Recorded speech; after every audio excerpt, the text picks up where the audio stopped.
ආයුබෝවන් කියලා පිළිගන්නවා IT වැඩ YouTube channel එකට. ඉතින් අදත් මම ඔයගොල්ලන්ට තවත් අලුත් විදිහේ ගේම් එකක් කියා දෙන්න තමයි හදන්නේ. ඒ කියන්නේ scratch වලින් තවත් ගේම් එකක් හදන්න තමයි මම අද මේ වීඩියෝ එකෙන් කියා දෙන්නේ. ඉතින් ගොඩක් අය මගෙන් ඉල්ලලා තිබ්බ ඒ වගේම ගොඩක් අය කැමති ගේම් එකක් තමයි අද මම හදන්නේ. ඒ තමයි xenzia ගේම් එක. මේ xenzia ගේම් එක මීට කලින් මම කිසිම වීඩියෝ එකක දැක්කේ නැහැ xenzia ගේම් එක හදලා තියෙනවා. ඉතින් ඒ නිසා මම හිතුවා මේ xenzia ගේම් එක හදන්න කැමති අයට මම වීඩියෝ එකක් කරලා xenzia ගේම් එක හදන්න කියා දෙනවා කියලා. ඉතින් xenzia ගේම් එක කියන්නේ මොකද්ද කියලා ඔයාලා අනිවාර්යයෙන්ම දන්නවා ඇති. මොකද ඕනෙම කෙනෙක් මේ xenzia ගේම් එක බොහෝ විට ඕනෙම කෙනෙක් මේ ගේම් එක ප්ලේ කරලා තියෙනවා. හරි. ඉතින් මම ඔයගලට ගේම් එක ගැන පොඩි විස්තරයක් කරන්නම්. එතකොට මෙතෙන්දි කොළ පාටට ඉන්නේ මම පාවිච්චි කරන ණය. ඒ වගේම ඒ ණයගේ කෑම එක තමයි මම මේ රතු පාටට ගත්තේ. එතකොට මේ ගේම් එක ඔයා ප්ලේ කරපු ගේම් එක වගේමයි. ඒ ණය කෑම කන්න ණය දික් වෙනවා. ඒ වගේම තමයි ඒ ණය තමන්වම කෑවොත් ගොඩක් වෙලා නිකන් පැටලෙන්නේ. අන්න ඒ වගේ දෙයක් වුණොත් ඒත් ඔයා ගේම් එක අවුට් වෙනවා. ඒ වගේම තමයි මම ගේම් එක හදලා තියෙන්නේ. ඔයා ඉජ් එක ඒ කියන්නේ හතර පැත්ත මෙන්න මේ පැති හතර ටච් කළත් ඔයා ගේම් එක අවුට් වෙනවා. ඒක ඔයාලට කැමති දෙයකට යොදා ගන්න පුළුවන්. එහෙම පැති හතර ටච් කරාම අවුට් වෙන්නද එහෙම නැති වෙන්නද කියන එක ඒක ඔයා තමයි තීරණය කරන්න ඕනේ. ඒ නාට තමන්ගේම ඇඟේ හැප්පුණාම අවුට් වෙන එක නම් සාමාන්‍යයෙන් අපේ xenzia ගේම් එකේ තියෙන අනිවාර්ය දෙයක්. හරි. එහෙනම් මම ගේම් එක කෝඩින් කරන්න පටන් ගන්න කලින් මම ඔයාලට මගේ ගේම් එකේ පොඩි ප්‍රිවිව් එකක් පෙන්නලා ඉන්නම්. ඉතින් ගේම් එකේදී මම පාවිච්චි කරන්නේ left arrow එකයි right arrow එකයි up arrow එකයි down arrow එකයි. ඒ කියන්නේ දැන් අපි ෆෝන් එකේ නම් අපේ buttons හතර පාවිච්චි කරනවා. ඒ විදිහටම අපි arrows හතර පාවිච්චි කරනවා. අපි මේක laptop එකකින් හරි computer එකකින් හරි play කරනකොට.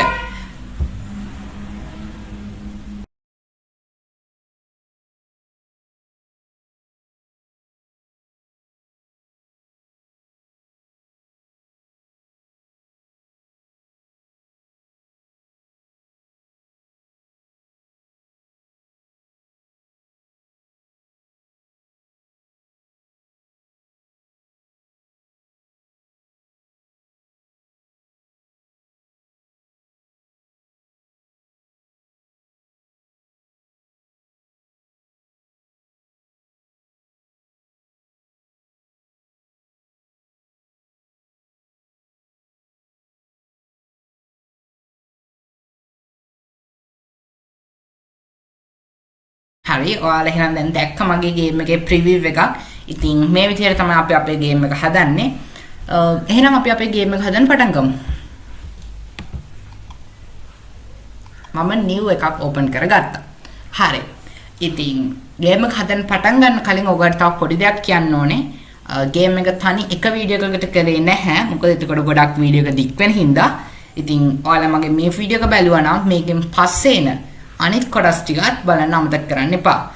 ඒව හැම වීඩියෝ එකකම link එක මගේ description box එකේ තියෙනවා. එහෙම නැත්නම් ඔයාලට පුළුවන් මගේ IT වැඩ YouTube channel එකට ගිහිල්ලා ඒ videos ටික ගන්න playlist එකක් විදියට තියෙනවා. ඉතින් ඔයාලා කැමති විදියකට ඒ වීඩියෝ එක අරගෙන මගේ මේ playlist එකේ ඒ කියන්නේ xenzia playlist එකේ තියෙන ඔක්කොම videos ටික අනිවාර්යයෙන්ම බලන්න. මොකද බැලුවේ නැත්නම් ඔයාලට සම්පූර්ණ game එක හදා ගන්න වෙන්නේ නැහැ. හරි. අපි එනම් පටන් ගමු. මේ මගේ part 1 වීඩියෝ එක. අපි එනම් අපේ ගේම් එකේ start එක ගමු. මුලින්ම මට මේ පූසා ඕනේ නැති හින්දා මේ පූසක sprite එක ඕනි නැති හින්දා මම මේ sprite එක අයින් කරනවා. ඉතින් මම එකට පාවිච්චි කරන්නේ delete key එක. මේ දෙවෙනියට තියෙන කතර වගේ එක තමයි delete key එක කියන්නේ. මම ඒක උඩ ක්ලික් කරලා ඊට පස්සේ පූසා උඩ ක්ලික් කරනවා. එතකොට මේ sprite එක remove වෙනවා. හරි. ඉතින් ඒ වගේම තමයි අපි මේ ගේම් එක හදනකොට අපි කිසිම sprite library එකෙන් ගන්නෙ නැහැ. ඒ කියන්නේ scratch sprite library එක තියෙනවානේ අපි ඒකෙන් කිසිම sprite එකක් ගන්නෙ නැහැ. මොකද මෙතෙන්ද අපි පාවිච්චි කරන sprites අපිම තමයි හදාගන්නේ. ඒ කියන්නේ අපි මෙතෙන්ද පාවිච්චි කරනවා sprites තුනක්. එකක් තමයි අපි පාවිච්චි කරනවා ණයා විදිහට. snake විදිහට sprite එකක්. ඊට පස්සේ ණයාගේ කෑම එක අපි රතු පාට dot එකක් පාවිච්චි කරනවා. ඒ වගේම තමයි ගේම් ඕවර් කියලාත් මම ස්ප්‍රයිට් එකක් තමයි පාවිච්චි කරන්නේ. ඉතින් මෙන්න මේ ස්ප්‍රයිට් තුන තමයි අපි අපේ ගේම් එකේ පාවිච්චි කරන්නේ. එහෙනම් අපි මුලින්ම අපේ ස්ප්‍රයිට් තුන ක්‍රියේට් කරගෙන ඉමු. හරි. ඉතින් ස්ප්‍රයිට් එකක් ක්‍රියේට් කරන්නේ කොහොමද කියලා ඔයගොල්ලෝ අනිවාර්යයෙන්ම දන්නවා. ඔයගොල්ලෝ මගේ වර්ක්ෂොප් එකකට ආවා නම් එහෙම නැත්නම් මගේ කලින් වීඩියෝස් බලනවා නම් ඔයාලා දැනටමත් මේ දේ ගැන දන්නවා ඇති. ස්ප්‍රයිට් එකක් ක්‍රියේට් කරන්නේ මෙන්න මේ දෙවෙනි අයිකන් එකෙන්. paid new sprite කියන එක. ඒක ක්ලික් කරාම ඔයාලට මේ වගේ blank space එකක් හම්බ වෙනවා. මේ space එකේ ඔයගොල්ලෝ පුළුවන් කැමති sprite එකක් කැමති විදිහට create කරන්න. හරි. ඉතින් ඒ වගේම තමයි මම කියන්න ඕනේ මේ ගේම් එකේ අපි හදන්නේ ගොඩක් පොඩියට. ඒ කියන්නේ දැන් මේ නයාවත් මේ ඩොට් එකවත් ගොඩක් ලොකු වෙලා හරියන්නේ නැහනේ. ඒ නිසා අපි මේක ඉතා කුඩාවට හදන්න ඕනේ. ඒ වගේම තමයි සෙන්ටර් වෙන්නේ. ඉතින් අපි මේක සෙන්ටර් වෙන්න හදන්න ඕනේ නම් අපිට සිද්ධ වෙනවා මේ blank space එක ටිකක් ලොකු කරගන්න. එතකොට අපිට හරියට මේක සෙන්ටර් වෙන්න සහ ඉතා පොඩියට හදාගන්න පුළුවන්. මොකද මෙහෙම ලොකු එකක පොඩියට හදනවා කියන එක අමාරුයිනේ. ඒ නිසා අපිට පුළුවන් මේක ලොකු කරගන්න. ඔයාලට පේනවා මෙතන දාන ලකුණක් තියෙනවා. මෙන්න මේක. ඒක උඩ මෙන්න මෙහෙම දෙසරක් විතර ක්ලික් කරාම මේ විදිහට මේක ලොකු කරගන්න පුළුවන්. ඉතින් ඔයාලට මේක තවත් ලොකු කරගන්න ඕන නම් තව සැරයක් ක්ලික් කරන්න. හරි. දැන් අපි මෙතන සාමාන්‍යයෙන් ටිකක් ලොකුවට අපේ ස්ප්‍රයිට් එක ඇඳලා ඒක අපේ ගේම් එකට යන්නේ ගොඩාක් පොඩි එකක් විදිහට. හරි.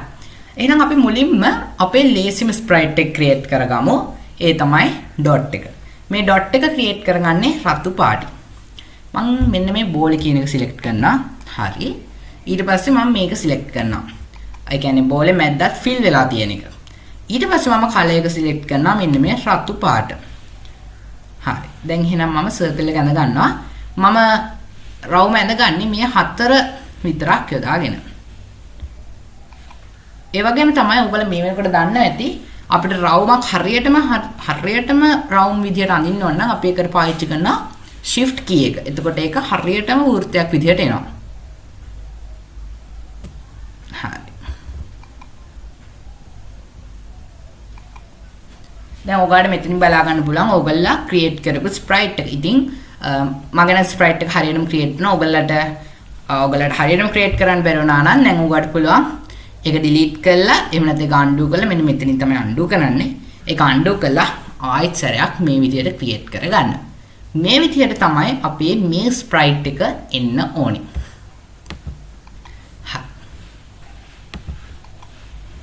ඊළඟට එහෙනම් අපි අපේ නයාගේ ස්ප්‍රයිට් එක ක්‍රියේට් කරගමු. ඉතින් ආයෙත් ස්ප්‍රයිට් එකක් ක්‍රියේට් කරන්න ඕනේ හින්දා මම ආයෙත් paid new sprite කියන icon එක උඩ ක්ලික් කරනවා. හරි. ඉතින් නයාගේ එකත් ක්‍රියේට් කරනවනේ අපි නයා දිගට නෙමෙයි හදන්නේ. ඒ කියන්නේ දැන් නයා හදන්නේ අපි එක රවුමක් විතරයි හදන්නේ. එහෙම නැත්නම් අපි size එකෙන් size එකට අලුත් sprite එක ගන්න හදන්නේ නැහැ. එක sprite එකයි හදන්නේ. ඊට පස්සේ අපි clones හද ඒක දික් කරන එක තමයි කරන්නේ. ඒක කරන්නේ කොහොමද කියලා ඔයගොල්ලන්ට මම ප්‍රෝග්‍රෑමින් කරනකොට කියා දෙන්නම්. අපි දැනට අපේ ස්ප්‍රයිට් එක හදාගමු. ඒකටත් මම රවුමක්ම තමයි පාවිච්චි කරන්නේ. මම ඒක පාට වෙනස් කරනවා. මම ඒකට දානවා කොළ පාට.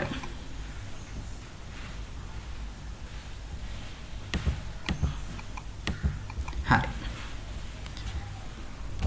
මම ඒක shift එක ඔබාගෙන රවුමක් ඇඳ ගන්නවා.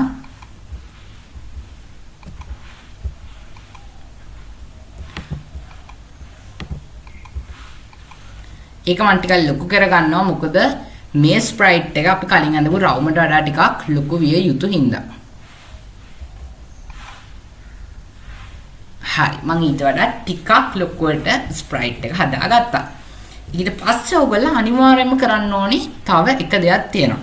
ඒ තමයි මේක ඉස්සරහ මේ නයාට පොඩි කටක් එහෙම නැත්නම් පෙනයක් මේ වගේ දෙයක් දෙන්න ඕනේ. මොකද මේ පෙනේ අපි දාන්නේ මේක ලස්සන වෙන්න නෙමෙයි. මේක අපිට ගොඩක් වැදගත් වෙනවා ඒ නයා තමන්වම කනකොට. ඒ නයා හැරිලාවිල්ල තමන්ගේ මැගේ කොටසක් කනකොට ඒ ගේම් එක අවුට් වෙන්න හදන්න. ඒකට මේ මම දැන් කියන කොටස ගොඩක් වැදගත් වෙනවා. ඒ නිසා ඔයාලා මේක අනිවාර්යයෙන්ම මම කියන විදිහට දාන්න. මම මෙන්න මේ කොටුවට යනවා. ඊට පස්සේ මේ ෆුල් කියන එකට යනවා. ඒ කියන්නේ මුළු ඒ කොටුව ෆිල් වෙන එකට. ඊට පස්සේ මම මේකට කළු පාට දානවා. black මෙන්න මේක. ඊට පස්සේ මම මේ නයාට වඩා ගොඩක් පොඩියට මෙන්න මේ වගේ කොටුවක් හදා ගන්නවා. ඊට පස්සේ මම මේ කොටුව අරගෙන ගිහිල්ලා මේ නයාගේ ඉස්සරහෙන් තියනවා. මෙන්න මෙහෙම. හරි. ඔයාලට පේනවා මෙතනිනුත් ලාවට එක ආවා. ඒක වැඩිය පේන්න ඕනේ නෑ. ඒ ගානට තිබ්බහම ඇති. ඇත්තට මේ නයාගේ ඉස්සරහ මෙන්න මේකක් තියනවා කියලා කියන්නේ මේකක් තියන්න විතරයි ඕනේ. ඒ වගේම තමයි ඔයාලා ඒක තියෙනකොට තව එක දෙයක් ගැන සැලකිලිමත් වෙන්න ඕනේ. ඒක මේ නයාගේ ඇතුලේ තිබිලා හරියන්නේ නැහැ. ඒ කියන්නේ අපි දැන් නයා වශයෙන් ගත්ත රවුම තියෙනවානේ. මේ රවුමෙන් පිට තමයි තියෙන්න ඕනේ. රවුමට සම්බන්ධ වෙලා හැබැයි එක කොටසක් තියෙන්න ඕනේ මේ රවුමේ පිට. මම ඔයාලට තව ටිකක් ලොක් කරලා පෙන්නන්න. මෙන්න මේ විදිහට තමයි ඒක තියෙන්න ඕනේ. මෙතනින් අපේ කොළ පාට කොටස ඉවර වෙනවා. ඊට පස්සේ තමයි මේ කළු පාට කොටස තියෙන්න ඕනේ. හරි. අපි දැන් ස්ප්‍රයිට් දෙකක්ම ක්‍රියේට් කරගන්නවා. අපිට දැන් තියෙන්නේ තව එක ස්ප්‍රයිට් එකක් ක්‍රියේට් කරගන්න. ඒ තමයි game over කියන ස්ප්‍රයිට් එක. ඒකටත් මම කලින් විදිහටම paint new sprite යනවා. ඒකට මම පොඩ්ඩක් පොඩි කරගන්නවා මෙන්න මේ විදිහට. මොකද මේක තමයි අපේ සාමාන්‍ය size එක. මම සාමාන්‍ය size එකට ගත්තා. මොකද නැත්තම් game over කියන එකත් ගොඩක් ලොකුවට එනවා. එහෙම අවශ්‍ය නැහැ. ඉතින් ඒකට අපි දාන්න ඕන ටෙක්ස්ට් එකක්. ඒ නිසා මම යනවා මේ T අකුරට ටෙක්ස්ට් කියන එකට. ඊට පස්සේ ඒක උඩ මෙන්න මෙහෙම තියෙනවා. එතකොට ඔයාලට පේනවා මේ විදිහට කොටුවක් එනවා ඔයාලට ටයිප් කරන්න. ඊට පස්සේ මම කලර් එක සිලෙක්ට් කරනවා මේ විදිහට සුදු පාට. හරි. දැන් මම ටයිප් කරනවා game over කියලා. ඔයාලට හරියට පේන්නේ නැතිව ඇති මොකද මේක සුදු පාටට තමයි දැන් තියෙන්නේ. ඔයාලට මේ ලාවට පේන්නේ game over කියන එක. හරි. ඒකත් අපි දැන් ක්‍රියේට් කරගත්තා. දැන් අපි අපිට අවශ්‍ය ඔක්කොම ස්ප්‍රයිට් ටික ක්‍රියේට් කරගෙන තියෙන්නේ. ඊළඟට අපිට තියෙන්නේ අපේ ගේම් එකට අවශ්‍ය බෑග්ග්‍රවුන්ඩ් සිලෙක්ට් කරගන්න. ඉතින් බෑග්ග්‍රවුන්ඩ් සිලෙක්ට් කරගන්නේ අපි අපේ බෑග්ග්‍රවුන්ඩ් ලයිබ්‍රරි එකකින්. අපි බෑග්ග්‍රවුන්ඩ් එක ක්‍රියේට් කරන්නේ නැහැ. එක බෑග්ග්‍රවුන්ඩ් එකක් විතරක් අපි ක්‍රියේට් කරනවා. ඉතින් මම මුලින්ම අපේ බෑග්ග්‍රවුන්ඩ් ලයිබ්‍රරි එකකින් ගන්න තියෙන බෑග්ග්‍රවුන්ඩ් එක ගන්නවා. අපේ බෑග්ග්‍රවුන්ඩ් එක ගන්න කොහොමද? මෙන්න මේ පළවෙනි අයිකන් එක. choose background from library. මම ඒක ක්ලික් කරනවා. එතකොට ඔයාලා යනවා background library එකට. මේ background library එකේ තියෙන ඕනෙම background එකක් ඔයාලට ඔයාලගේ background එක විදිහට select කරගන්න පුළුවන්. ඉතින් මම දැන් මේ background එක select කරගන්න හදන්නේ අපේ game එකේ නයා ඉන්නකොට, ඒ කියන්නේ game එක play වෙන වෙලාවට දාන background එක. ඉතින් ඔයාලා කැමති නම් ඔයාලට ඒකේ සුදු background එකම තියන්න පුළුවන්. ඔයාලා දැක්ක මගේ preview එකේ මම ටිකක් වෙනස් සහ ලස්සන background එකක් පාවිච්චි කරලා තිබ්බා. ඉතින් මම ඒ background එක තමයි ගන්නෙ. මම යනවා other වලට. හරි. මේ other වල තියෙනම තමයි සාමාන්‍යයෙන් ඉතින් අපිට ගැලපෙන්නේ. ඔයාලට කැමති එකක් ගන්න පුළුවන්. මම කැමති ඔයාලා මෙතනින් එකක් ගන්නවා නම් මොකද මෙතන තියෙනව තමයි හොඳටම අපේ game එකට match වෙන්නේ. මම මේකෙන් select කරගන්නවා මම මෙන්න මේ grid එක. okay. ඔයාලට ඒ grid එක නිකන් ලොකු වැඩි වගේ නම් ඔයාලට පුළුවන් ඒ grid එක නැතුව අනිත් grid එක select කරගන්න. ආයෙත් background library එකට ගිහිල්ලා others වලට ගිහිල්ලා මේ grid එක. මම හිතනවා මේ grid එක අපි කලින් grid එකට වඩා හොඳයි කියලා. හරි. දැන් අපි ඉන්නේ මේ backdrops වල. ඉතින් ඔයගොල්ලෝ තාම මෙහෙම backdrops වලට ආවේ නැහැ කියලා හිතන්නකෝ. ඔයගොල්ලන්ට මේ backdrops විතර මෙතෙන්ට එන්න පුළුවන්. මෙන්න මේක select කරන්න. මේ කොටුවක් තියෙන ඒක select කරලා ඊට පස්සේ මෙන්න මේ sprite scripts වල නැගින්නේ backdrops කියන එක select කරනවා. හරි. එතකොට ඔයාලට පුළුවන් ඔයාලට තියෙන හැම backdrop එකක්ම බලා ගන්න. හරිනේ. එතකොට ඔයාලට පේනවා තව blank background එකක් තියෙනවා. ඒ කියන්නේ සුදු පාට. ඉතින් අපි මේකට කළු පාට දානවා. කළු පාට select කරා. ඊට පස්සේ මෙන්න මේ fill with color කියන එකට යනවා. ඊට පස්සේ මෙන්න මෙහෙම කරනවා. හරිනේ. ඔයාලා දැක්කා දැන් තමයි game over කියන එක පේන්නේ. ඒකේ විදිහට ඒ නිසා තමයි මම මේක සුදු පාට දැම්මේ. මොකද මම background එකට කළු පාට දාන හින්දා. හරි. මේ ටික තමයි අපි පාවිච්චි කරන්න ඕනේ backdrops දෙක. දැන් අපිට තියෙන්නේ අපේ program කරන කොටස. ඉතින් මේ වීඩියෝ එක මම දැන් මෙතනින් නවත්තනවා. ඊළඟ වීඩියෝ එකේදී ඒ කියන්නේ මගේ snake xenzia part 2 වීඩියෝ එකේදී ඔයගොල්ලන්ට මම කියා දෙනවා programming part එක. ඉතින් ඔයාලා මේ වීඩියෝ එක බැලුවා නම් දැන් අනිවාර්යයෙන්ම මගේ description box එකට ගිහිල්ලා එතනින් මගේ part 2 වීඩියෝ එකට යන්න. ඉතින් ඔයාලා මේ වීඩියෝ එක බලලා මගේ මේ game එක හොඳයි කියලා හිතනවා නම් ඔයාලා අමතක කරන්න එපා මේ වීඩියෝ එක ඔයාලගේ යාළුවෝ ඔයාලගේ නෑදෑයෝ ගෙදර හැමෝත් එක්කම මේක share කරගන්න. ඒ වගේම තමයි මේ වගේ ගේම්ස් ස්ක්‍රැච් වලින් මේ වගේ ගේම්ස් හදන්න ඔයාලට දැනගන්න ඕන නම් ඔයාලා අනිවාර්යයෙන්ම මගේ YouTube channel එක subscribe කරන්න. IT වැඩ YouTube channel එක subscribe කරන්න. ඉතින් මේ වගේ වීඩියෝස් ගොඩක් මගේ YouTube channel එකේ තියෙනවා. ඉතින් ඔයාලා අනිවාර්යයෙන්ම මේ වීඩියෝ එක ඉවරලා ඒ කියන්නේ xenzia game එක හදලා ඉවරලා ඒ වීඩියෝස් බලන්න.